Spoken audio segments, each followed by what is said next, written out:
নমস্কার, আমি সোমা। আপনারা দেখছেন সোমা কুকসের আবারও নতুন একটি রান্নার রেসিপি। তবে পাবদা মাছ তো আপনারা অনেক রকমভাবেই রান্না করেছেন।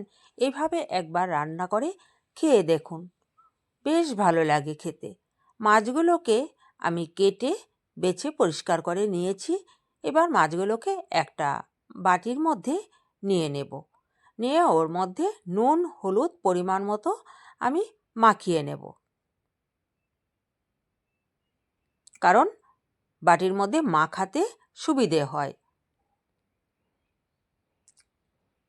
এই মাছটা রান্না করার জন্য আমার লাগবে এখানে দুটো বড় সাইজের টমেটো টুকরো করে কেটে নিয়েছি কাঁচা লঙ্কা, অল্প কয়টা রসুন, 10-12 পিসের মতো রসুন হবে, আর একটা বড় সাইজের পেঁয়াজ একটু বড় করে কেটেছি, আর একটা ছোট সাইজের পেঁয়াজ একটু কুচি করে কেটে নিয়েছি। এবার মাছের মধ্যে আমি দিয়ে দেব পরিমাণ মতো নুন আর হলুদ গুঁড়ো।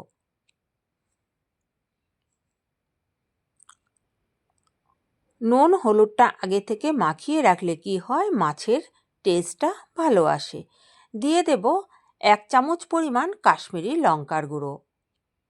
দিয়ে দিচ্ছি হাফ চামচের চাইতেও কম জিরের গুঁড়ো। এবারে আমি যে পেঁয়াজটাকে ছোট মিহি করে কেটে নিয়েছিলাম সেই পেঁয়াজ কুচিগুলো দিয়ে দিলাম এখানে। এবারে আমি টমেটো, কাঁচা লঙ্কা, রসুন সব কিছু একটা মিহি পেস্ট আমি বানিয়ে নেব। এদিকে এই মাছগুলোকে নুন হলুদ কাশ্মীরি লঙ্কার গুঁড়ো আর সামান্য একটু পেঁয়াজ কুচি দিয়ে ভালো করে একটু হাতে মাখিয়ে রাখছি। তবে মাছের ভিতর নুনটা ভালোভাবে ঢুকে যাবে। এদিকে এই মশলাগুলোকে, যে পেঁয়াজ টমেটো রসুন কাঁচা লঙ্কা সবগুলোকে একটা মিহি পেস্ট করে আমি পেস্টটা এখানে দিয়ে দিয়েছি। ভিডিওটা অন করতে ভুলে গেছিলাম।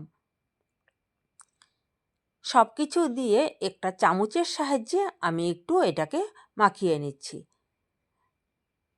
কারণ লঙ্কাগুলো ভীষণই ঝাল, হাতে এখন আর ধরলাম না আমি। আধ ঘন্টার মতো মাছগুলোকে আমি এইভাবে মাখিয়ে রেখে দেব। তাতে কি হবে, মাছের টেস্টটা খুব ভালো আসে।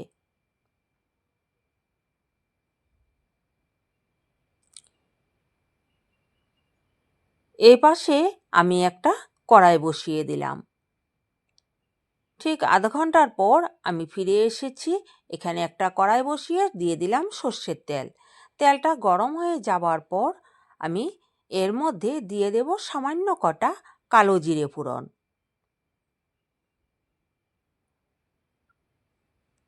পাবদা মাছে সবসময়ই কালো জিরেটা ফোড়ন দিলে মাছের টেস্টটা ভালো আসে, গন্ধটা খুব সুন্দর হয়। কালো জিরেটা দেওয়ার পর এবার সারি সারি করে আমি মাছগুলোকে ছেড়ে দিচ্ছি। একইভাবে আমি মাছগুলোকে দিয়ে যাব, যাতে আমার নাড়াচাড়া করার সময় মাছগুলো ভেঙে না যায়।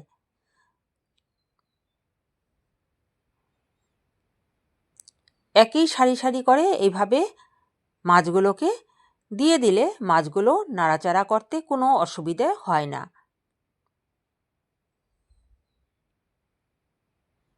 পাবদা মাছ এইভাবে কাঁচা রান্না করে খেয়ে দেখবেন, ভীষণই ভালো হয় এই রান্নাটা।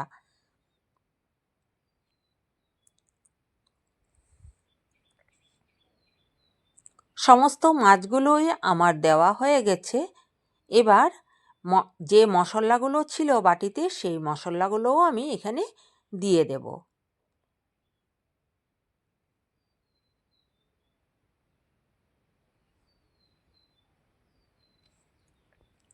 তবে আপনি যদি আমার চ্যানেলের নতুন বন্ধু হয়ে থাকেন, তবে অবশ্যই আমার চ্যানেলটিকে সাবস্ক্রাইব করে পাশে থাকা বেল নোটিফিকেশনটি অল করে দিয়ে আমার সঙ্গে থেকে যাবেন।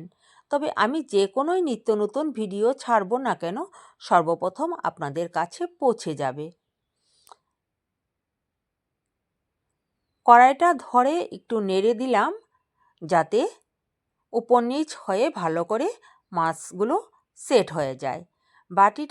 মশলার বাটিটা ধুয়ে সামান্য একটু জল আমি এখানে দিয়ে দিলাম।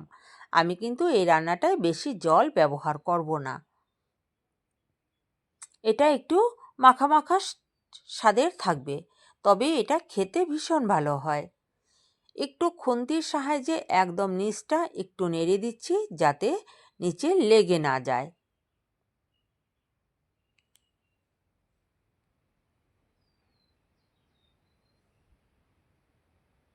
আর পাবদা মাছ ভীষণই একটা নরম মাছ, এই মাছগুলো সেদ্ধ হতে বেশি সময় লাগে না। গ্যাসের আঁচটা আমি একটু এখন লো করে দিলাম।